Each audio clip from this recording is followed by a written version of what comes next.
parcels gazetted for compensation. Parcels number Ngongong 105603 and 105604 are undergoing gazettement. Parcels number Ngongong 41953, 41954, and 1515 have been gazetted and are awaiting awards, while parcels number Ngongong 346, 5441, 11935, 11936, 11937, 11938, 112638, and 8619 have been gazetted and awarded funds but not yet received their compensation to date. The residents, a number of them do not have access to power and water in the area due to the interruption occasioned by this project. Honorable Speaker, it is against this background that I seek a statement from the chairperson of the Departmental Committee on Transport Infrastructure on the following. Number one, reasons for the delay in the process of requisite compensation for the affected residents of Embulbu location in Kajiado North by Kenya Railway. Number two, confirmation of whether the budgetary allocation has been provided for and why the delay for the SGR land in the current financial year. And three, measures the ministry is taking to ensure that those affected by compulsory acquisition of land for similar projects in future are compensated in time. Thank you, Mr. Speaker. Thank you, Chair, Transport and Infrastructure. GK, give him the mic. Thank you, Honorable Speaker. We will avail the response a week after recess. Okay, so be it.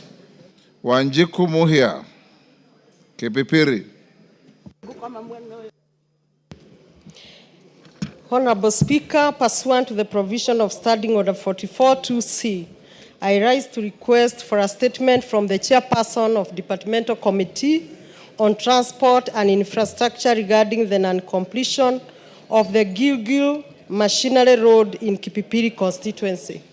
Honorable Speaker, while the residents of Kipipiri appreciate the long-awaited progress on the Gilgil Machinery Road initiated in 2017 and which is currently nearing completion, it is deeply regrettable that several critical access roads connecting to it remain unconstructed. These include the roads leading to Lereshua Secondary School, the National Cereal and Produce Board Depot, the Lereshua Chief's Office, Kahiga Center, and the surrounding community institutions.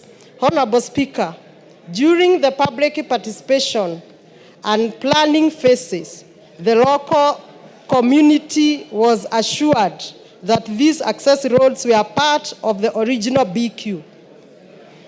However, there are reports alleged from the resident engineer that these sections may not be constructed. It is of major concern that the contractor is now preparing to demobilize from the site, leaving behind approximately 2 kilometers of essential access road undone. This will undermine the functionality and utility of the main road, particularly for institutions like Lereshua Secondary School. It will also affect the delivery of essential supplies and services and expose the students and staffs to avoidable hardship. Honorable Speaker, it is against this background that I request for a statement from the Chairperson of Departmental Committee on Transport and Infrastructure to the following. One, a report on the scope of work for construction of the Gilgil Machinery Road in Kipipiri constituency, including confirmation of the inclusion of the adjoining access roads to Lereshua Secondary School, National Cereal and Produce Board Depot, Lereshua Chief's Office, Kahiga Center, and the surrounding constituencies. Justification for the deviation from the original scope of work and the exclusion of this access road, despite earlier commitment to incorporate them in the scope of the work. A concrete plan and timeline by the ministry to ensure that the unconstructed access roads originally committed to be done or are fully constructed. And finally, steps being taken by the ministry to ensure that all constituencies receive equal treatment in infrastructural development. I thank you, Honorable Speaker. GK. A week after recess, Honorable Speaker. So be it. Responses. Do we chair education? Is in the house? Honorable Meli was here. Where is he? Response to a request by Honorable Joseph Gitari. Is Joseph Gitari in the house? Majority Leader. You are Mary Massey. Okay.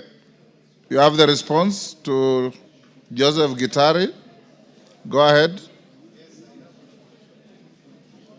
Who is responding? Orone is saying is responding. Emasa is saying you are We are dealing with response to statement listed as number 1 by Honorable Joseph Gitari. He has a second one at number 3. So Orone, which one are you responding to? Career progression for teachers? Yes. And Emase? Promotion of curriculum support. So start with Orone. Honorable Speaker, I am Mwalimu Rero. Yeah, Oron is this man from Kisumu Central. He's honorable member from Kisumu Central. Orero, yes, Yeah, I know you very well. Yeah, thank you, Honorable Speaker. I went with you to West Pokot. Very right, very Yes. right. Yes. Great. Now, first of all, I want to give the background information regarding this response. Now, the Teacher Service Commission was established under Article 237 of the Constitution with overall mandate of teacher management and regulation of the teaching service as provided in Article 237 of the Constitution. As a public organ, the Commission is bound by the national values and principles of governance set out under Article 10 of the Constitution, as well as the values and principles of public service set out under Article 232 of the Constitution. Mr. Speaker, to operationalize the mandate of the Commission, the Parliament enacted the Teachers Service Commission Act and the Code of Regulation for Teachers, referred to as CORT. The two legislations provide for powers and procedures within the functions of the Commission. Notable Section 11 of the Act requires the Commission to others formulate policies to achieve its mandate. Now, Mr. Speaker, the career progression guidelines. In 2015 and 16, the Commission, in consultation with the Salaries and Remuneration Commission, SRC, conducted a job evaluation for the teaching service. Now, based on the findings of the job evaluation report, CRC rendered a formal advisory proposing a new grading and remuneration structure of teachers in the public service. Now, subsequently to the job evaluation, the Commission signed the 2017-2021 collective bargaining agreement, referred to as CBA, with the teacher unions. This transition necessitated the development and implementation of the teachers' career progression guidelines in 2017 to align the new grading structure with career progression of teachers. Mr. Speaker, sir, the career progression outlines the skills and the competency necessary for advancement in the profession by providing for minimum requirements for selection, appointments, and promotion of teachers at different grades. Now, the response to these specific questions raised: 1, report on implementation of the career progression guidelines, specifically how academic qualifications have been considered in the promotion of teachers. Now, the promotion of teachers in public service is premised on the values and principles of public service set out under Article 232 of the Constitution, the provision of the Code of Regulation of Teachers, the career progression for teachers, and the policy on selection and appointment of institutional administrators. Mr. Speaker, specifically, Regulation 73 of the Code of Regulation of Teachers provides for general guidelines in promotion of teachers, including 1, merit and ability as reflected in the teacher's work, performance and the results, seniority and experience as set out in the scheme of service, now existence of a vacancy, and finally, academic and professional qualification. Mr. Speaker, while the career progression guideline and the policy on selection and appointment of institutional administrators provide for minimum requirement for selection, appointment and promotion of teachers at different grades, Regulation 73 of Code of Regulation of Teachers provide for general guidelines in promotion of teachers, including A, merit and ability as reflected in the teacher's work, B, performance and results, C, seniority and experience as set out in the scheme of service, existence of vacancy, and academic and professional qualification. Mr. Speaker, in implementing the provision of career progression guidelines and Code of Regulation of Teachers in promotion of teachers, the Commission has developed a scoring criterion designed to guide the scoring process during promotion interviews. The scoring criterion priorities, among others, the following modalities to merit teachers: A, academic qualification. Orero, too long. Can you paraphrase? Okay. And accordingly, academic qualification are considered as one of the modalities in promotion. Now, a report on number of teachers. The table below that is given here shows how teachers have been promoted from 2017 to 2023, as summarized below. And the measures that the Teacher Service Commission has put in place, noting the current shortage of JSS teachers, 1 or 2 of those is during promotion priority teachers who have stagnated longer by awarding them higher scores, and other listed below to address this junior secondary school commission. Now, accordingly, the Teacher Service Commission have recruited over 76,000 teachers as of now. Now, the strategies of Teacher Service Commission which has been put in place include, among other things, assigning higher scores to teachers with advanced academic record, and also noting the qualification of the promoting system. Mr. Speaker, the Commission remains committed to a transparent and merit-based promotion system that motivates teachers and enhances service delivery. Annual budgeting for promotion and recognition of academic qualification are key steps toward ensuring career progression of all teachers. Thank you, Mr. Speaker, and that is the end of the reply. Thank you, Mr. Speaker. Thank you, Honorable Gitari. Before you seek clarification, allow me, order members, allow me to acknowledge in the Speaker's gallery M.M. Shah Academy from Muvita, Mombasa, Moringa Primary School from Bahati, Nakuru, Bethel Junior Academy from Keses, Uasin Gishu, and in the public gallery, Hill School Primary School, Eldoret, from Keses, Uasin Gishu. On my behalf and on behalf of the House, We welcome the students, their teachers, and those accompanying them to the House of Parliament. Gitari. Thank you, Mr. Speaker, and thank you for Wanjala and your neighbor, why are you shaking your hands? You are out of order. When we mention schools, you thumb like that. That is how to welcome students. This is not a bus park. Gitari. Thank you, Mr. Speaker, for that response. Mr. Speaker, I think I might need to take time and look at the response, because now we've not gone the entire hog, because I've not even seen the table that was alluded for.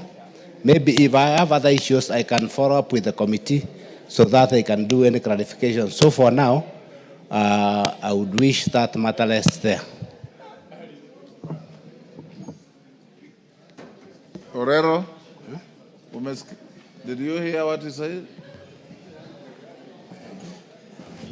Let him repeat. I'm not okay. Honorable Gitari, Yes.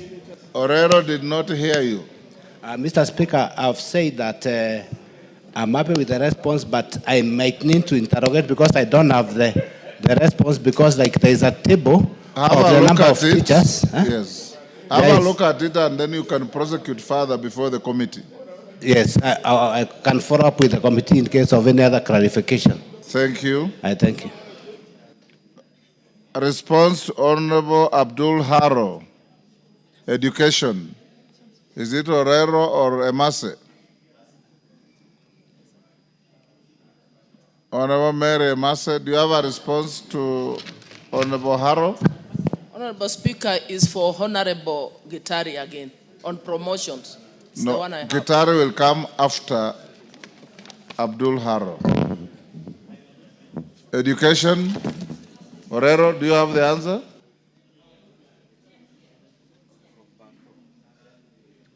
Barto.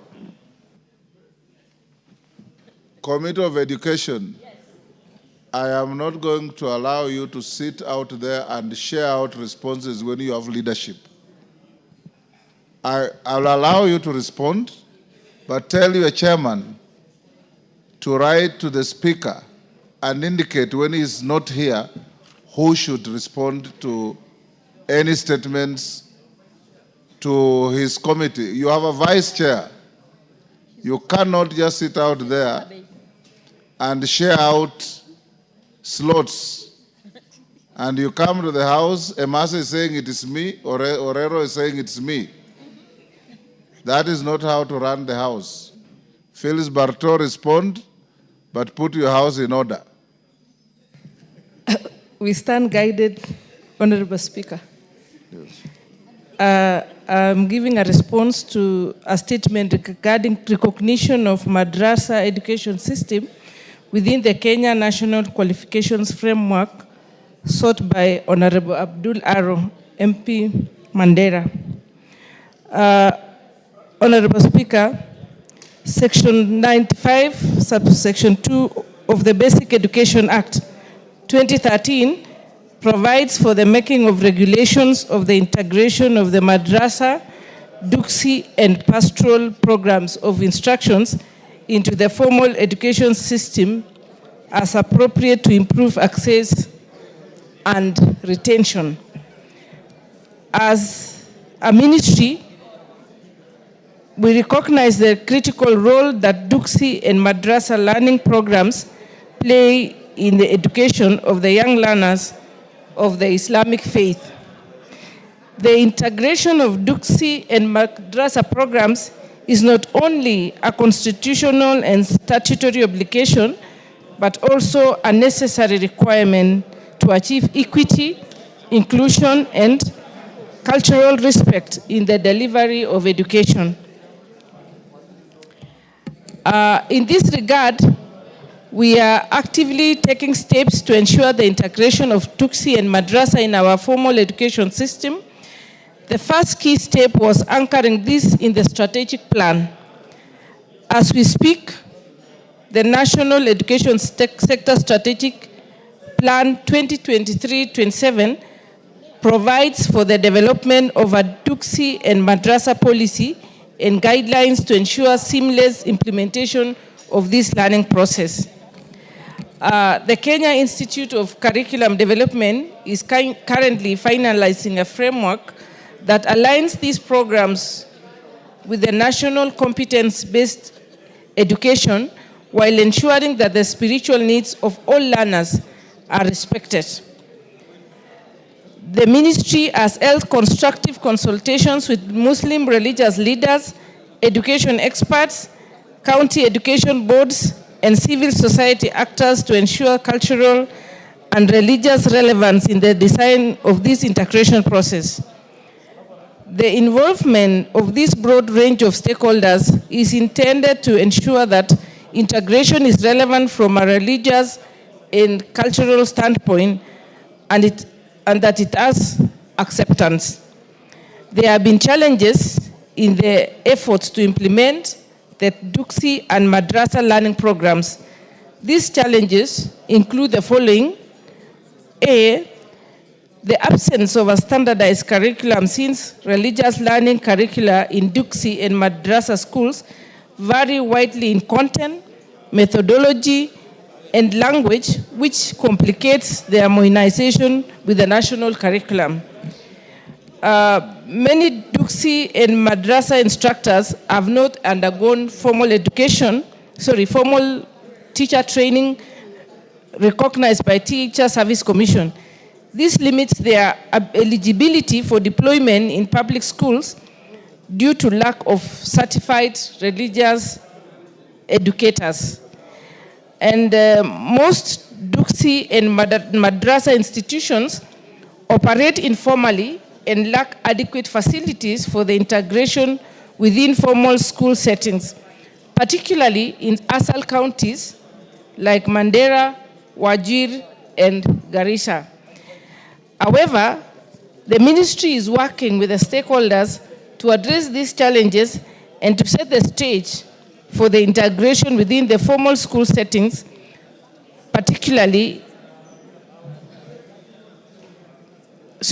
However, the ministry is working with the stakeholders to address these challenges and to set stage for the integration of these learning programs in the context of the ongoing reform process. That is the presentation, Mr. Speaker. Thank you, Phyllis Barto. Abdul Haro. Abdul, you satisfied with the response? We go to the next. Give him the mic. Thank you, Honorable Speaker. I'm satisfied with the response. Thank you. Now, response to Joseph Gitari. Mere Mase, Honorable Member for Teso South. Thank you, Honorable Speaker. Honorable Speaker, I'm responding to the statement by Honorable Joseph Gitari on promotion, curriculum, support officers. Background. In 1963, the government established the Teachers Advisory Centers, TAGs, with the mandate to provide in-service courses to, among others, offer aid in developing curriculum and using new instructional materials. The centers were manned by TAC tutors who were teachers by profession. Honorable Speaker, pursuant to the shift in the structure and management of the Teacher Service Commission, in general, the Commission in 2015 changed the designation of TAC tutors to curriculum support officers and deployed them to zones with an expanded mandate. Consequently, the post of TAC tutors, DCC lecturers, and special education assessors were declared absolute. The Commission adopted curriculum support officers as the new designation to the cadre of staff whose critical mandate is to support curriculum implementation in schools. Honorable Speaker, noting the unique designation of the CSOs curriculum support officers in that they are neither teachers nor secretariat staff. The Commission in 2019 developed career progression guidelines, CPG, for curriculum support officers. The CPG outlines the academic and professional criteria for curriculum support officers' career advancement. The guidelines link an officer's career progression to his or her performance and professional conduct. The career progression guidelines for the curriculum support officers provide for 4 grades or scales for career growth.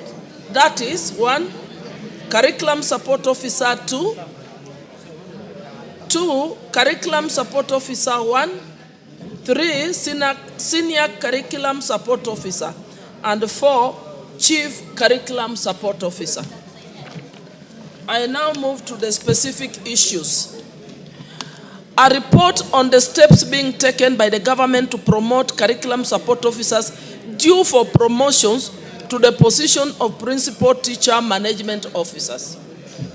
This is the response from the ministry. As discussed above, CSOs, that is curriculum support officers, have a distinct career path from teachers and secretariat staff. Their career growth is governed by the career progression guidelines for CSOs. A copy is attached herein as an appendix 2. On the other hand, sub-county officers, also known as principal management officers, PTMOs, are a secretariat staff of the commission, and their career path is guided by the career progression guidelines for secretariat staff. Noting the 2 different career paths for PTMOs, that is principal management officers, and the CSOs, that's curriculum support officers, it is irregular for CSOs to be promoted to PTMOs. However, CSOs qualify to be recruited as PTMOs upon advertisement of the vacancies. To this end, during financial year 2023-2024, the Commission competitively recruited 150 curriculum support officers as PTMOs. Honorable Speaker, the next issue was on, the question was on to report on the status of implementation of the career progression guidelines issued by the Teacher Service Commission. The following is the response. Further, promotion at the Commission is done in consideration of the provisions of the CPG, availability of budget, and existence of the vacancy. Accordingly, the Commission progressively promotes teachers and CSOs in line with the CPG. For instance, the Commission promoted 804 curriculum support officers in the financial year 2023-2024, and during the financial year 24-25 has promoted 25,252 teachers. Honorable Speaker, to ensure that stagnation is addressed, the Commission continuously engages the National Assembly for budget allocation, for promotion, to ensure full implementation of the career progression guidelines in the teaching service. The next question by Honorable Gitari was on measures the government is putting in place to ensure fair career progression in all cadres under the Teacher Service Commission. Honorable Speaker, as a constitutional commission, in discharging its mandate to promote teachers, the Commission observes the values and principles of public service under Article 232 of the Constitution. To this end, the Commission has endeavored to apply the principle of fair competition and merit, integrity, transparency, and accountability, equity, fairness, and impartiality, inclusiveness and non-discrimination, and gender equity in the selection and appointment process. Honorable Speaker, to this end, the Commission has developed a scoring criteria designed to guide the scoring process during promotion interviews. To ensure fairness, the scoring criterion prioritizes the following modalities to merit applicants. Number 1, acting institutional administrators. Special marks are allocated to teachers who took on acting roles or performed administrative duties, such as a principal, head teacher, a deputy principal, a deputy head teacher, positions, etc. However, the duration of time spent in these acting roles significantly influenced the allocation of marks. Teachers who acted for a longer period received more marks compared to those who served for a shorter duration. This aims at acknowledging the level of responsibility handled by teachers during their acting tenure. The second consideration that's considered by this criteria is stagnation. Applicants who have stayed in one grade for a longer duration earn higher scores compared to those who have shorter period in the current grade. Honorable Speaker, the third criteria that's being considered is performance appraisal. Applicants who have higher performance appraisal Mary Masa, how much more to go? Half a page. Okay. Half a page, Honorable Speaker. Applicants who have higher performance appraisal scores receive higher overall scores in the promotion evaluation. This criterion aims to ensure that applicants who consistently excel receive appropriate recognition and rewards for their efforts. The next one is the level of experience. Applicants aged 55 years and above score higher compared to those in the younger age brackets. A tiered approach is employed to differentiate scores based on age ranges. For instance, applicants between the age of 50 to 54 years received the lower scores compared to those aged between 55 years and above, but higher scores compared to those in the bracket of 45 to 49 years age group. This approach acknowledges the value of experience and maturity in teaching, recognizing the contributions of senior applicants. And finally, Honorable Speaker, in addition to the criteria mentioned above, the criteria also factors A, knowledge of financial management for head of institution and deputy heads. B, familiarity with the Teacher Service Commission policies and procedures. 3, competence in managing learner discipline. I thank you. Honorable Gitari.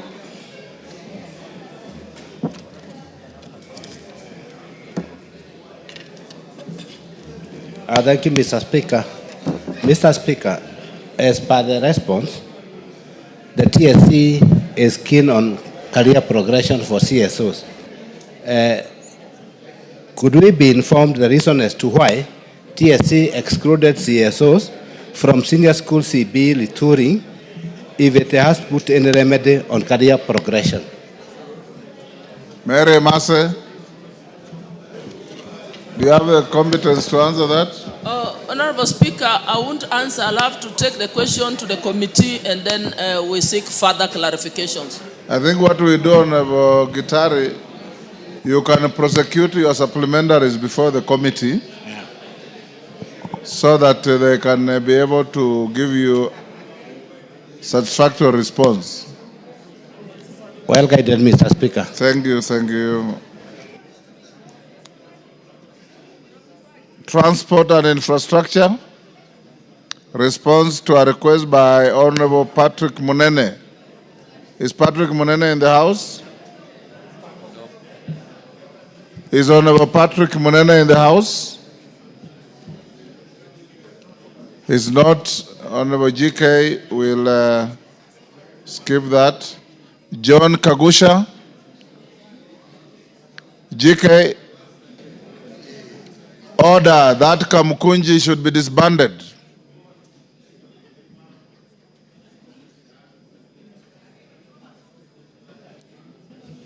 Honorable Speaker, I can't see the... Honorable John Kagusha is Patrick Munene is not here, so we stay that. I'll give you an opportunity to respond on a Thursday. Thursday morning. Correct. We have a morning sitting from the indications.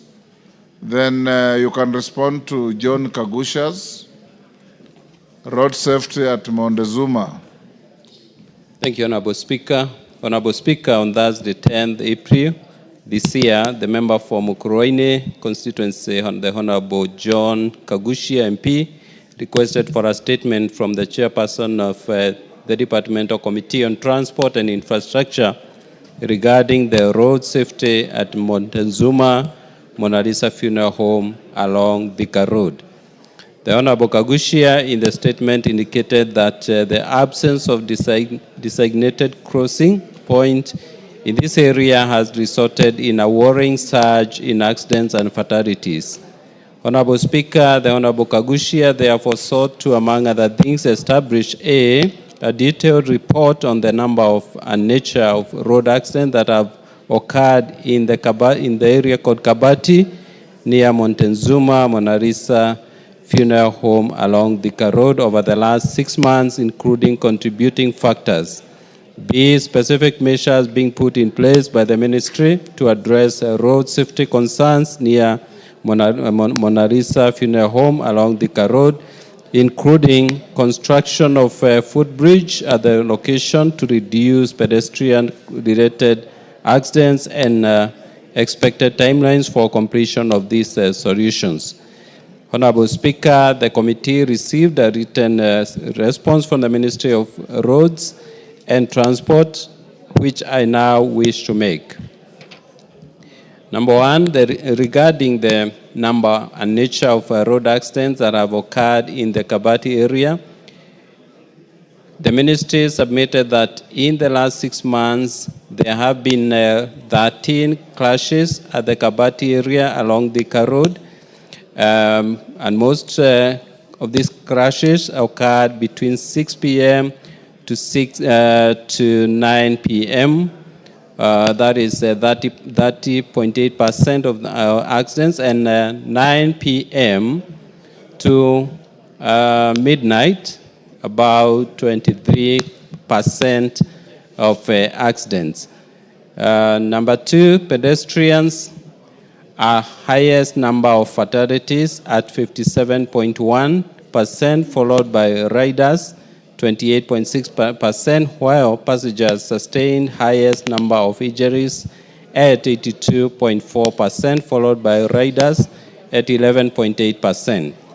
3, the ministry further submitted that passenger cars were involved in 35% of crashes, followed by motorcycles at 25%, and PSV, that is matatus, at 15%. These crashes were primarily caused by driver negligence, including failure to yield speeding, and loss of control, as well as pedestrian misjudgment when crossing the road, the BC road. Additionally, Honorable Speaker, mechanical failures, particularly in PSV, contributed to some severe collisions.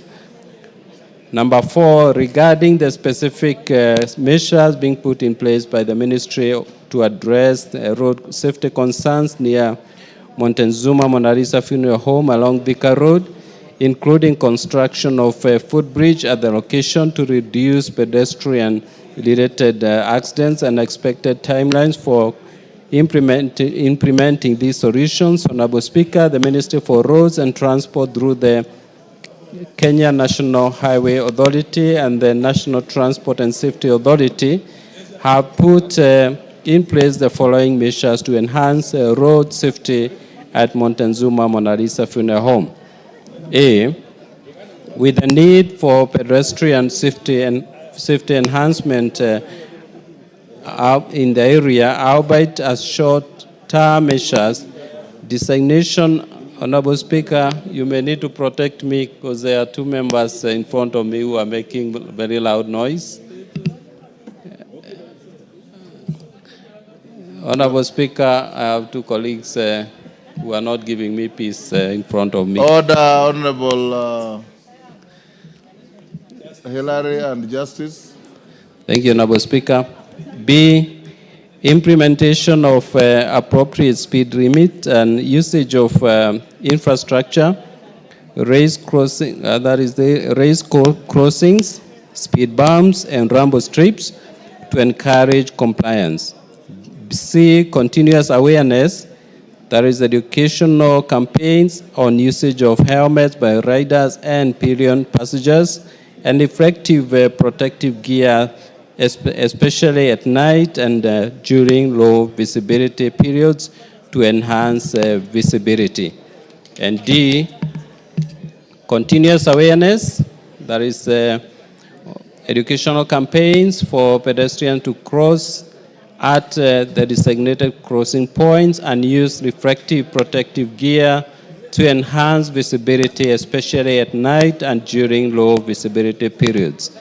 E, continuous raising of awareness on importance of drivers slowing down and paying attention to pedestrians, particularly in areas with busy activity, with a lot of activities, that's busy areas. F, vehicle owners to continuously maintain their vehicles pursuant to legal requirements of Cap 403 of the Traffic Act. G, introduction of vehicle telematic systems under the draft Commercial Vehicle Operational Regulations 2025, as the real-time monitoring can be used to alert drivers of unsafe driving conditions and behavior, ultimately reducing accidents and promoting safer driving practices. H, continuously liaise with the county governments to install street lighting at the appropriate locations, especially in areas where visibility is limited. Honorable Speaker, thank you, and I submit. Kagusha. Thank you, Honorable Speaker. I want to appreciate the response, even though the response has come rather late after raising it back in April. Honorable Speaker, what you will notice is that from the steps that Ministry or KENHA proposes to take, none of those proposals give any meaningful solution to the problem that we have there. Honorable Speaker, for us to be able to solve this problem, what we require is a footbridge. But when you look at the responses that we are getting now, KENHA and Ministry is proposing to enhance awareness for pedestrians to observe the pedestrian crossing points. Honorable Speaker, where we have this Mona Lisa morgue, we do not have any designated pedestrian crossing lane anywhere. And so when KENHA proposes that it is going to be enlightening and creating awareness to pedestrians to observe the crossing points, Honorable Speaker, I am at a loss, because then I do not understand which crossing point is this that KENHA is referring to, unless KENHA is responding to this statement without having gone to the ground to check. Honorable Speaker, I would like to urge you to give direct instructions to the ministry to first create that pedestrian crossing point, which they are saying they are going to create awareness, which does not exist. And of course, give direct instructions so that the ministry can be able to put up a footbridge. Honorable Speaker, on 17th July of this year, 3 months after I had raised this question or this request for statement in this house, 2 members of the same family, blood sisters, were knocked down at the same crossing point. They were crushed, and one of the sisters died, and the other one has had to now do without both of her limbs. Honorable Speaker, this is a demonstration of how our roads have become unsafe. And having gone through a very tragic week last week, where this country has lost 80 people through road accidents in Kisumu, in between Kakamega and Kisumu Road, Namanga Road. Honorable Speaker, you are supposed to seek a clarification. You are now raising a wholly new structure of questions. Honorable Speaker, I was doing this awaiting to get your attention because I realized you are quite distracted by an honorable member. How did I know that you are raising a whole new set of issues if I was distracted? But Honorable Speaker, the whole issue here is that I would like the Honorable Chair to clarify. Do we have a pedestrian crossing point between the Shell petrol station and the Mona Lisa morgue on that road? Honorable Speaker, really, we don't have that. I frequent this road because this is where I go when I'm going to Mukurweini. And Honorable Speaker, this has become a black spot. And this morgue is serving the whole of that region and indeed the whole country. And when you pass through there in the morning, you find the place is so heavily congested. Unfortunately, family members who are coming there to collect their loved ones to go and bury them, some of them are actually being left in the same morgue, dead after having been crushed. Point made. GK. Thank you, Honorable Speaker. Honorable Kagushia raises a very important issue. We need to push the ministry to put up a footbridge, and we'll do our best to ensure that that is done. But in the meantime, Honorable Speaker, because I'm also a regular user of the same road, I have seen rambo strips erected on that road, and especially that section of the road, and I believe that the ministry will do much more to make sure that our people are safe while using that particular spot. Thank you, Honorable Speaker. Yes, Owen. What you can do? Honorable Speaker, so that I may inform the Honorable Kagushia. Honorable Kagushia, you know that money appropriations are done in this House. And as a very active member of Parliament, when the supplementary budget comes here, please let's hear your voice on the same so that we can appropriate money to put the bridge, Honorable Speaker. Other than, taking that backseat of trying to criticize and all that, be more proactive. Bring a motion to amend the budget so that the people of where you come from, Honorable Speaker, can see that you are doing something. He's on a point of order. Let Speaker. him finish. So, Honorable Kagushia, please use the vote, the power of the vote, to change the budget. Put money so that the work is done. So that, you are seen to be doing something. Otherwise, your people will know that you're just here to ask questions and criticize and do nothing. Yes, Kagushia, what is your issue? Honorable Speaker, even though Honorable Mbaya is a senior in this House, I am surprised by his ignorance and how he displays arrogance while he's trying to bring issues that don't exist. Honorable Speaker, by Honorable Kagushia asking for a footbridge to be done at the between Shell and Montezuma morgue, how is that criticism? Does Honorable Mbaya understand what criticism is about? And is Honorable Mbaya trying is he trying to say that I do not raise issues of budget in this House? Honorable Speaker, when we were making supplementary budget, Honorable Mbaya here was actually trying to gag me when I was raising these issues.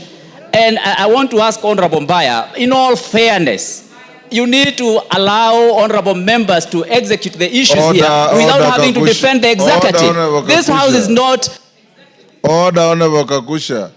The fact that he raised something about what you said does not mean he was gagging you. He has no capacity to gag you. At all, at all. I gave you space to speak, and you spoke. Yes, Honorable Tandaza. Give Honorable Tandaza. Thank you, Honorable Speaker.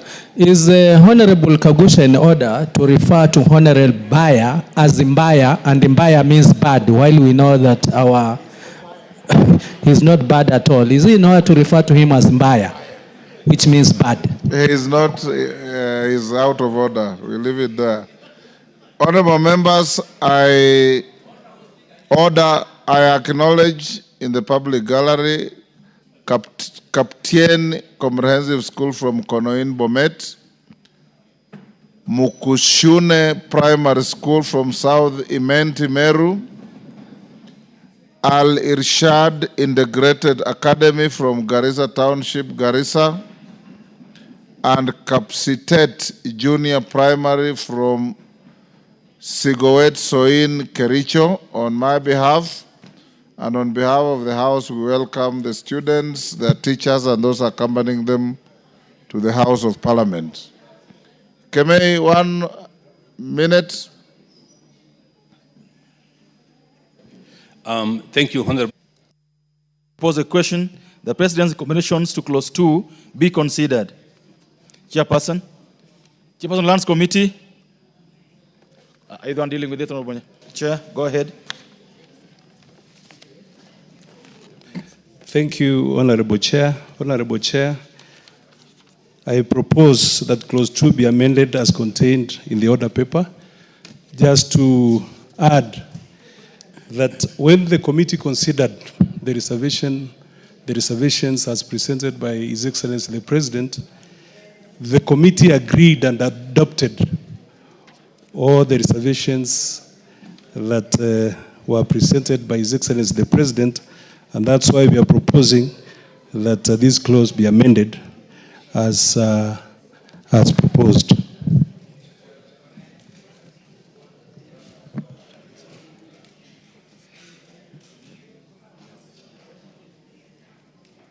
Members, I propose a question that Clause 2 be amended as recommended by the Excellency the President.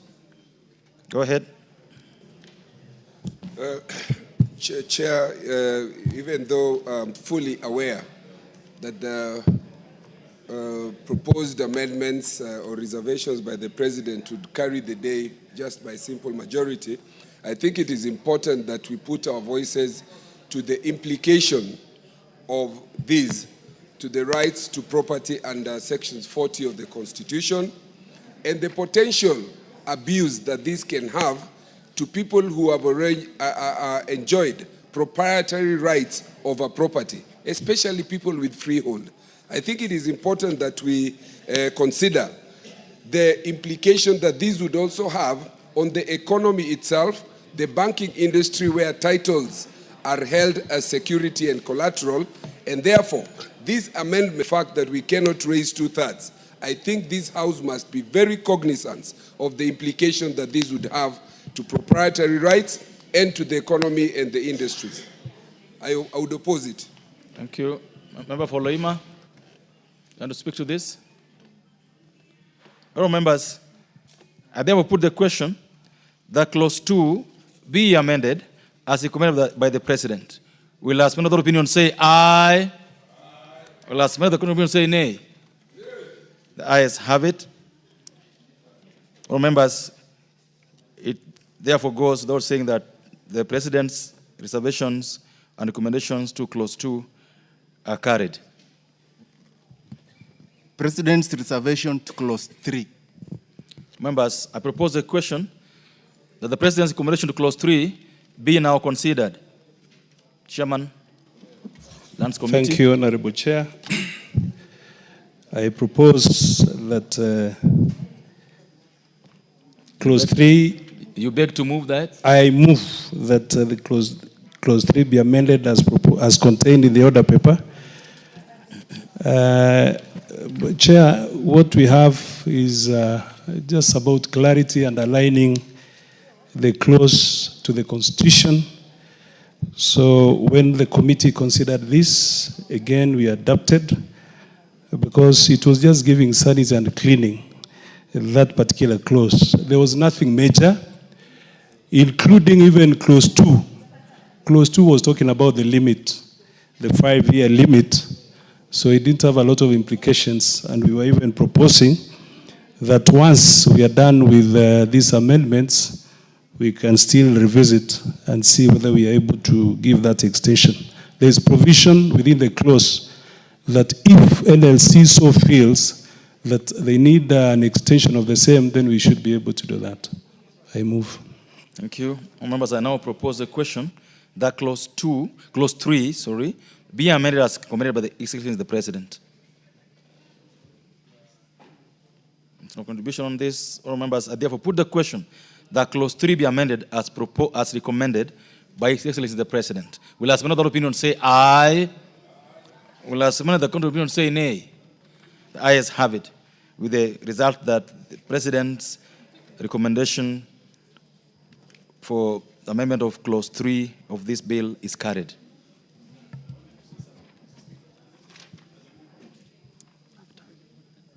We already put the question, sir. So after.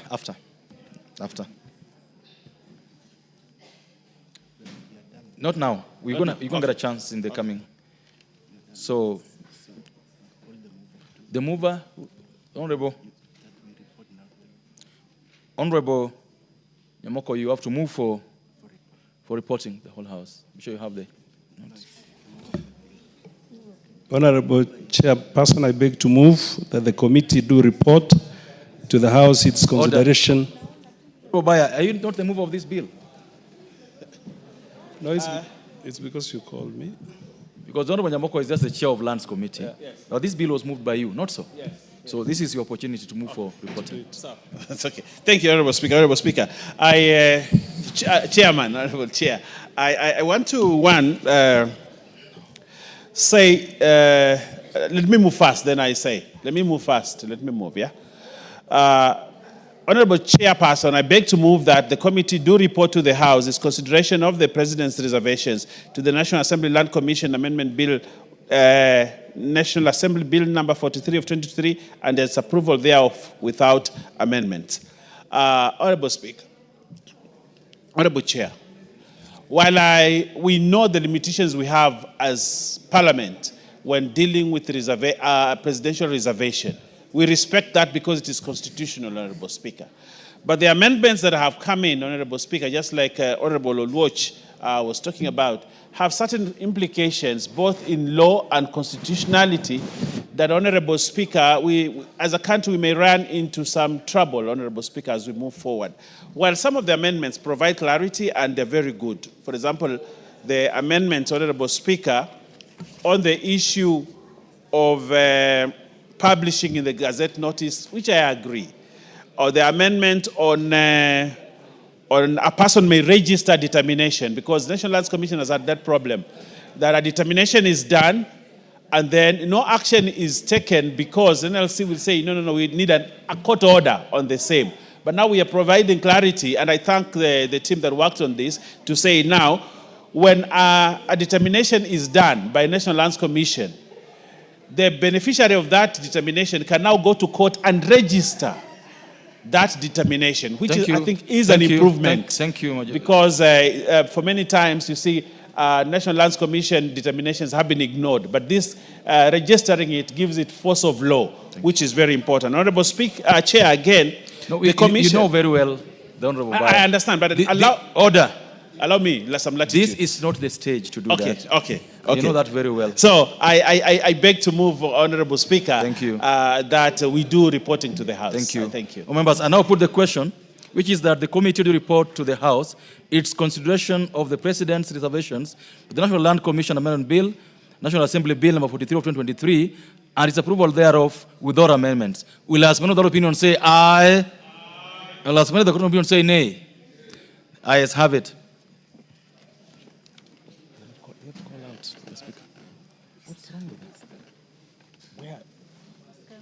But you should call him. Can you call the speaker out? Members should be notified of his coming. Members should be told. Honorable members, Mr. Speaker. Okay.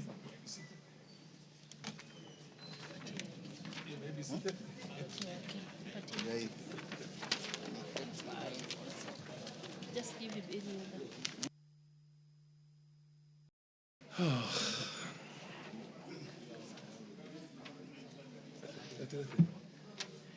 Is that where?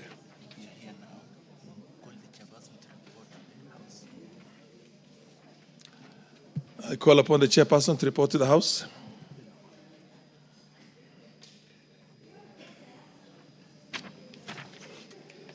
Honorable Speaker, I beg to report that the Committee of the Whole House has considered the President's interventions, the National Land Commission Amendment Bill, National Assembly Bill number 43 of 2023, and approved the same without amendments. Move of the bill. to move agreement with the report. Honorable Speaker, I beg to move that the House do agree with the committee in the said report. I will also ask the chairperson of Lands to second. But if you allow me, Honorable Speaker, at this juncture, is it okay? At this juncture, Honorable Speaker, to say a few things about the bill. This is a very good bill. The National Lands Commission has been incapacitated because of lack of proper statute for it to operate. As we move these amendments, which have been long overdue, Honorable Speaker, the people, especially the people of the coast region... Order, Honorable Deputy Majority Leader. I have to propose before, just... I have to propose first before you can... Okay. You can make that kind of... the other one is just a ritual. You basically follow verbatim everything. That's so the mover can, yes. can second. The chairman. You just say that, chairman you to don't second. agree and then seconded, yes. Thank you, Honorable Speaker. I second. Honorable members, Honorable members, I propose a question, which is that the House doth agree with the committee in the said report. Yes, yes, Honorable yes, yes, you're allowed now. Yes. So, Honorable Speaker, like I was saying, this is a very important piece of legislation, Honorable Speaker, that will give power to the National Lands Commission now to start reviewing grants which had been halted because of the expiry of the period of 5 years. Secondly, Honorable Speaker, we're also giving the National Lands Commission the power to handle historical land injustices, Honorable Speaker, which had been stalled by the fact that the law had expired because there was a limitation that had been put in the statute, Honorable Speaker. And therefore, Mr. Speaker, I want to urge the National Lands Commission, as we give them this power to do their work, there has been cold feet around giving National Lands Commission power because sometimes they override the power and put in some injustices, Honorable Speaker, as they handle injustices, Honorable Speaker. So I want to ask them to start work. Let the people of the coast region, let the people of Western, let the people of Nyanza, let the people of Nairobi, who, Honorable Speaker, for a long time have suffered historical land injustices, now get justice because we have given them the law and the power to do it. But, Honorable Speaker, I will feel very bad as a mover of this bill and as initiator of this process that they sit on the powers and do nothing until the time lapses again, Honorable Speaker. We want them to move with speed. And I want to ask the chairperson here, a very good man, who deserves another term in this parliament. He has served his people very well, the Honorable Nyamoko. He's done very well. And he's served the Committee of Lands in this House very well. And my brother, you deserve another term. And I'll ask the people of your constituency, Kuria, to ensure, North Mugirango, to ensure that they re-elect you because of the work you have done, to give them power, Honorable Speaker, for historical land injustices to be had. But, Honorable Speaker, as we do this, we would like your committee, Honorable Speaker, to chair, to give them more money, more resources. The fact that they have the power and the statute and the law on their side, Honorable Speaker, without funds, without money, they will do nothing. So many times the National Lands Commission is underfunded. And if it is underfunded, Honorable Speaker... Order, somebody's on a point of order. What's your order? What's your point of order? Thank you, Mr. Chairman. The MP for Isiolo South. Yes, the Deputy Majority Leader mentioned the coast region and any other parts concerning historical injustices. Historical injustices covers even our part. In the northern part of the country, including Isiolo, is also covered. Please mention even Isiolo. Okay, Honorable Speaker, and I want to ask that there are people to hear you because you are a very good representative. You have to remind, actually what you've done, Honorable Speaker, this member of parliament for Isiolo will get another term because he is very concerned about his people. I want to say, Honorable Speaker, the people of Northeastern have suffered historical land injustices. Northern Kenya. Northern Kenya have suffered historical land injustices for many years. They have lived without titles. They have lived on land that other people claim is their land, Honorable Speaker. And they deserve justice. And that's why the Constitution of Kenya put two important things in that Constitution.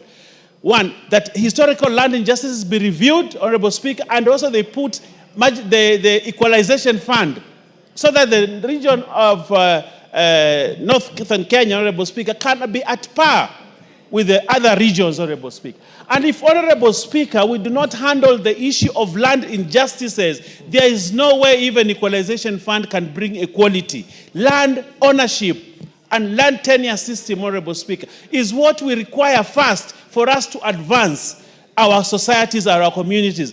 And the people, of course, the people of Kilifi, the people of Kwale, the people of the northern Kenya, can never take off as giants in the economic matters, Honorable Speaker, if they do not get land back. We fought for independence on this country for 3 things, Honorable Speaker: to get economic independence, to get political independence, but also to get back our lands, Honorable. That's why the war independence was important.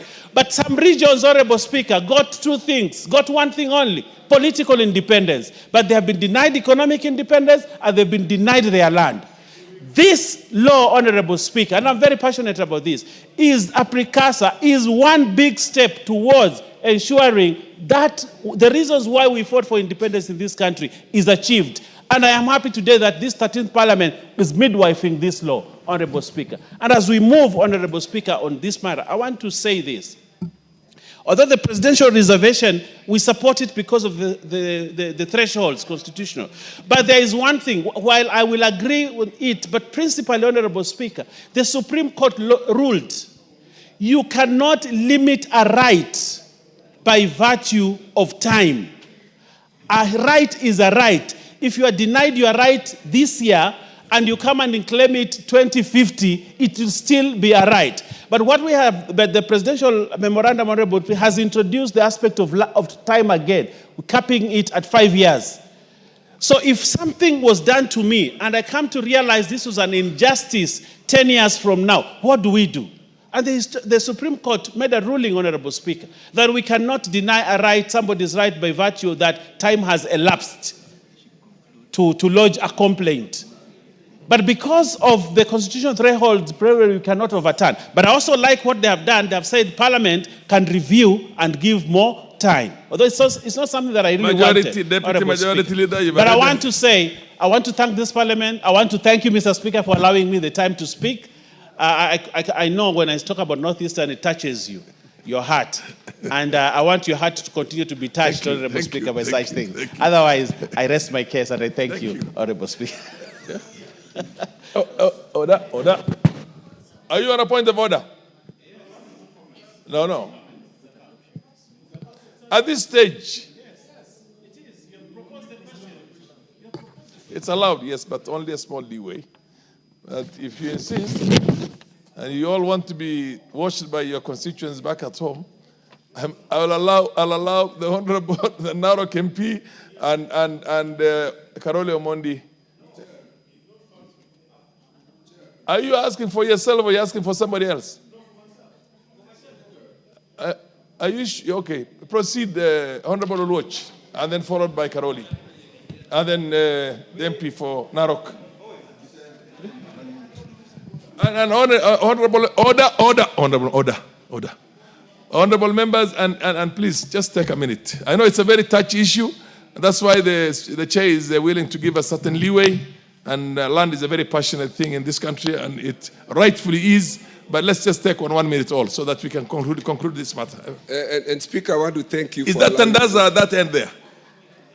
Honorable Tandaza? Gatana, okay. Proceed, Lord. Thank you, Speaker, for allowing us the latitude to speak on this very emotive matter. And while I have no problem, absolutely, with Honorable Bayer and why we need to extend the time to deal with historical injustices, land injustices, my problem would be the expansionist nature in which the presidential memorandum has been crafted. Because if you allow this the way it is, to review all grants and or dispositions of public land, I have a particular case that would be affected by this, some of which is ancestral land, land that is under freehold, and I'm talking in respect of my own father, biological father, an 80-year-old guy whom the Kisumu County government has been trying to use through craft of interpretation to try and review leasehold that Kanyakwar people, and I think the Honorable Nyikal, owns land in the place where I am talking about. Land that has been ancestral, freehold, but which under craft of interpretation and expansionist way of looking at this may not be classified as dealing with historical injustices. It would be taking away proprietary rights that had already been accrued, which must not have been the intention of the Constitution, drafters of this, when they said they wanted to deal with the cases in Northeastern, the ones in Coast, and even in Madare, where we've not been titled since independence. I have a problem with how the National Land Commission, and lastly, and I thank you, this is my very last point. We must also look at the constitutionality of this in respect of what you call the retrospective or retroactive application of law.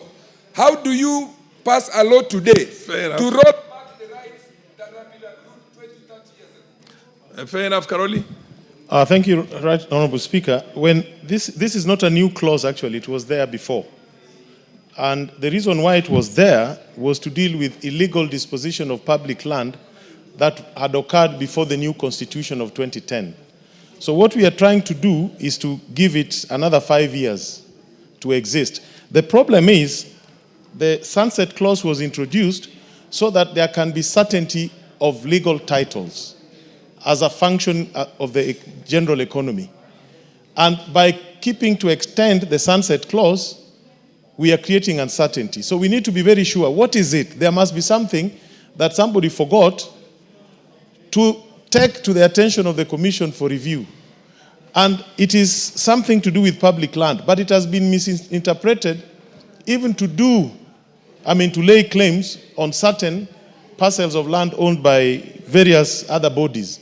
And even though, we are passing it, I think we need to be very clear that it cannot go ad infinitum. At some point, this provision has to be exited so that there is certainty. Because if you have not claimed that your rights were violated for 100 years, surely, what have you been doing? Sleeping on your rights. That's what I wanted to correct. Fair enough, Yeah. Honorable. Maybe this window of correcting was not there before. It's only there now. Anyway, the Honorable MP for Narok, you only enjoy a right when you get the window. Thank you, Mr. Speaker. I also wanted to weigh in on this matter, Mr. Speaker, especially, as legislators, the law allows this House to do all the legislations. And it is only this House, Mr. Speaker, whenever there is a memoranda sent by the President, it means it was a failure on our part to ensure that we do a law that is in addendum with almost everybody. So, Mr. Speaker, what I'm only asking the chair, the lands chair, is that let us implement the law as it is, as it has been sent back, and let us ensure that all the land matters. It is unfortunate that at this age and era, Mr. Speaker, we still have squatters in this country. We still have people who are living on their land without titles. We still have people whose cases have been pending in courts and has never been reviewed, Mr. Speaker. So I think it is an opportunity for the chair and this House, Mr. Speaker, to ensure that all the landless people in this country are settled. All those people who have cases in courts for land cases, Mr. Speaker, are settled. All those people who are living on land without titles, Mr. Speaker, are titled so that people can also live peacefully. Because, Mr. Speaker, most of the... Thank you, Mr. Speaker. I think... Asante, Bwana Spika. Hiki kipengele ambacho tunakifanyia marekebisho kilikuwepo, lakini tunataka kukipatia nguvu zaidi. Kumekuwa na dhulma za kihistoria za mashamba, hususan pwani. Watu wengi mashamba yao yamekuwa yakichukuliwa bila wao kujua. Sasa hii tume ya kitaifa ya mashamba imepatiwa tena nguvu ya miaka 5 kuchunguza vile dhulma za mashamba zimefanyika miaka mingi. Wachukue muda huu sasa, kwa sababu ule muda waliopatiwa ulikuwa umeisha. Wachukue muda huu kuhakikisha kwamba Wakenya ambao wamedhulumiwa hasa mashamba yao wanaweza kupata haki katika huu muda wa miaka 5 ambao tumepatia. Wasisubiri mpaka miaka 5 ishe alafu ndo aje tena bunge waulize miaka 5 mingine ya kuwa wanataka kufanya kazi hiyo moja. Asante Bwana Speaker. Mheshimiwa Professor Nyikal. And then the very last one, the MP for Isiolo South. Thank you, Mr. Speaker. Mr. Speaker, this is not in reference to what Honorable Watch said, which is also a fact. But Mr. Speaker, I think this is a double-edged sword in the hands of the National Lands Commission.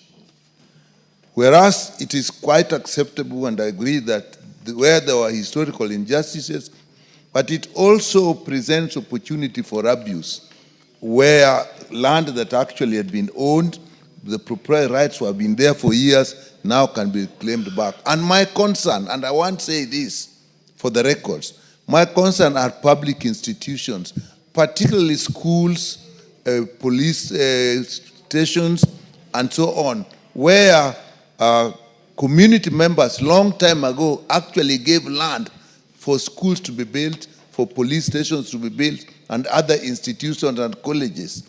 And now, we have had cases where actually grandparents or grandchildren or grandchildren are now coming up to say that we were not consulted this land, this was the only land, and therefore, as a family, now we are landless, and this was given to the public. And now it's being used as such. Now, these are cases that can actually be very deleterious and cause a lot of problems to public institutions. So I think the Land Commission is behoved to now look at this very, very carefully and protect the rights of institutions and individuals that may be affected. MP for Isiolo South. Thank you, Mr. Chairman. Mr. Chairman, I interjected, I tried to get through point of order when the majority leader was talking. And he was touching about other districts, counties, which have problems, have had problems of historical land injustices. The reason why I jumped up is simply because we, the Northern Kenya, will be faced by the same problems. And it has started with Isiolo. Isiolo being next to developed world, I can call in court. We are getting that problem now. The land has been, our land has already been, we had undergone historical injustice at independence, immediately after independence, when people were giving, the first commission was formed. And we went to court. In 2015, the court pronounced itself, the High Court of Kenya, Justice Lenaola, that there was historical injustice under case number 511 in 2015, that matter be referred to National Assembly to form a commission which will go and get that matter corrected. Up to today, nothing has come up. And today, and we were told that the time has lapsed. That is why I'm saying we are now getting a air of relief, so that the National Land Commission should now push for formation of a commission over that matter in Isiolo between us and Meru County. That is where we have, and it's a pending case, and the judge has announced themselves, and we could not go anywhere to get our matters pursued further than that, so that the historical injustice we suffered after 1963 can be taken care of. Fair enough. Yeah. Thank you. Very last one, Sarah Korere. Mheshimiwa Sarah Korere. Thank you, Please Speaker. give her the mic. Thank you, Speaker. Speaker, this amendment, if I'm not wrong, speaks specifically to public land. And Speaker, you know when it comes to matters land, it is very emotive. But again, Mr. Speaker, it is true what the Honorable Member for Isiolo South is raising, that the National Land Commission, at least in our knowledge, has failed to address the historical land injustices.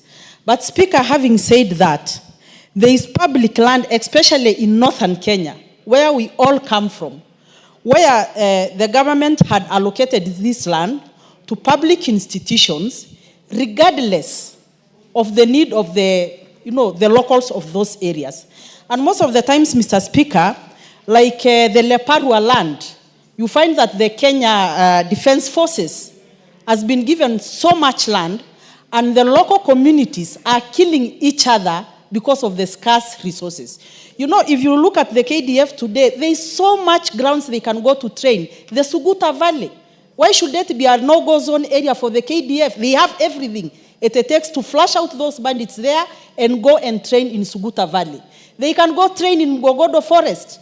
You know, the bandits have taken over Mgogodo Forest. So this amendment is very important, and the local communities. You know, Mr. Speaker, sir, if you look at Rumuruti today, there is so much public land in Rumuruti which the county government is using to dish out to their friends in Nairobi, in wherever, and the local communities who are there are still landless. So, Mr. Speaker, sir, I think this amendment will come in time, and the incoming National Lands Commission must do better than their predecessors. Thank you, Mr. Speaker.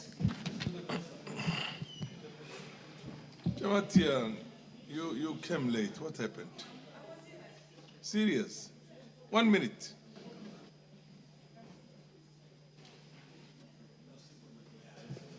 Thank you so much, Mr. Speaker. I also want to add my comments on this, that if you look at largely pastoralist land, it is always equated to public land, and it's many times underutilized.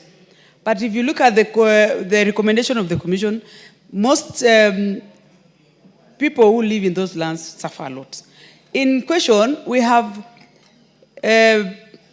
people who have lived in this land, mainly foreigners. Like in Baringo, for instance, and Laikipia, we have one tract of land owned by one Cookie Coleman. Sometimes it's historic, but the effect that always is brought to the community is so much. I think the Commission should do better in considering the realities of the day at the expense of the, rewarding and giving people land, or adjusting their recommendations and laws that might many times affect the people who are in those lands, and calling it a public land. It's not public. It is always people's lands.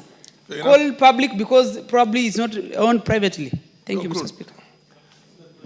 Okay. Honorable members, I now put the question, which is that the House do agree with the committee in the said report. Will as many of the opinions say aye? Aye. As many of the contrary opinions say nay? The ayes have it.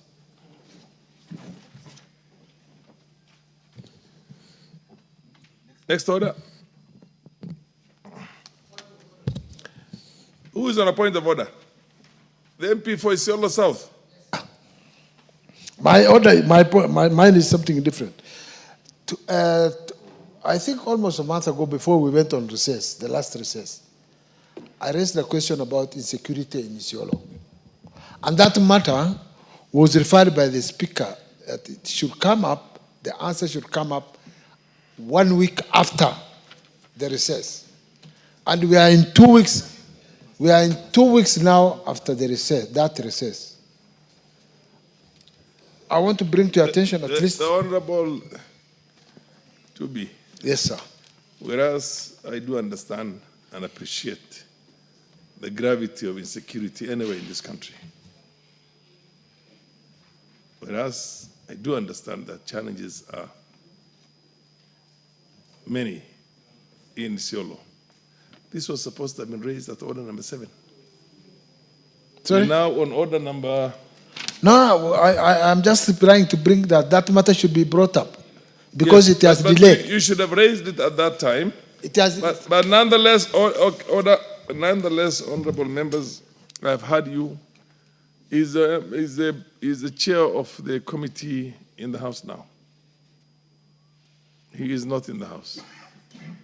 He's a member of the committee in the House, any member of the security, the Parliamentary Committee on Security. Is any of the leadership of the House here? The Honorable Deputy Majority Leader. Yes, sir. When do we have that statement? Let me Could promise you say you. as early as tomorrow? Tomorrow, I may not vouch for tomorrow, but before we go on recess, you'll have your report. Order. Honorable Baya Owen, people who are dying cannot sit back and wait for recess. Recess is when? Recess is Tuesday. The next Tuesday. Thursday. This Thursday. So we only have tomorrow and Thursday. Honorable Oyambaya, I direct that you look for a chairman of the committee and let's have this answer tomorrow, the very latest in the afternoon. If you can get it in the morning, so much the better. Much obliged, my speaker. Thank you. Next order.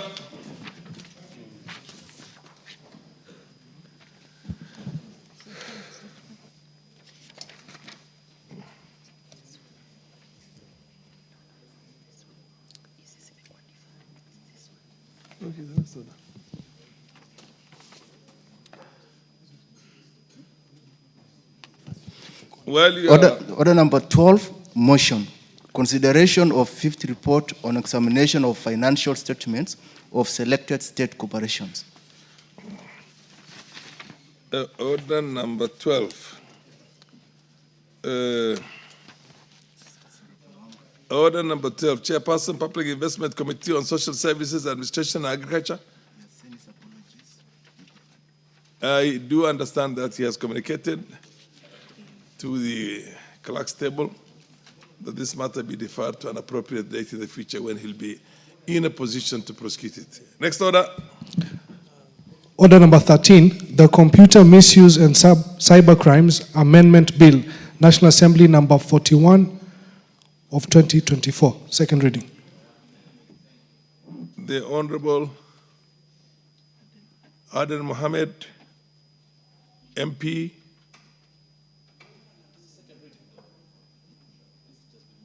It's been moved, yeah? It's not been moved. It's not been moved for second reading. That's the information I have. This has to be deferred also to an appropriate date when the Honorable Aden Mohammed will be in a position to move this second reading. Before I go to the next order, order number 14, I want to recognize the very important guests we have. I want to recognize the presence in the public gallery of students from, is this Uchweni? Yes. From Uchweni Primary School, Daraka Nidi. Where is the member of parliament for Daraka Nidi? I thought I saw Murugara here just a few minutes ago. In the absence of Murugara, I would call upon the majority leader to give a word of encouragement. Owembaya, to give a... Yes, give a word of, what do you call it, recognition and encouragement to the children from Uchweni Primary School in Daraka Nidi, which is a very arid place. Thank you, Honorable Speaker. Honorable Speaker. They need all the encouragement, yes. On behalf of the leadership and on my own behalf, I want to welcome the students from Tharaka. I welcome you to the chamber of the National Assembly, these hallowed grounds, this august house, Honorable Speaker, and also to welcome you to the National Assembly. It's the public gallery. You face this side. Yes, to the National Assembly, Honorable Yes.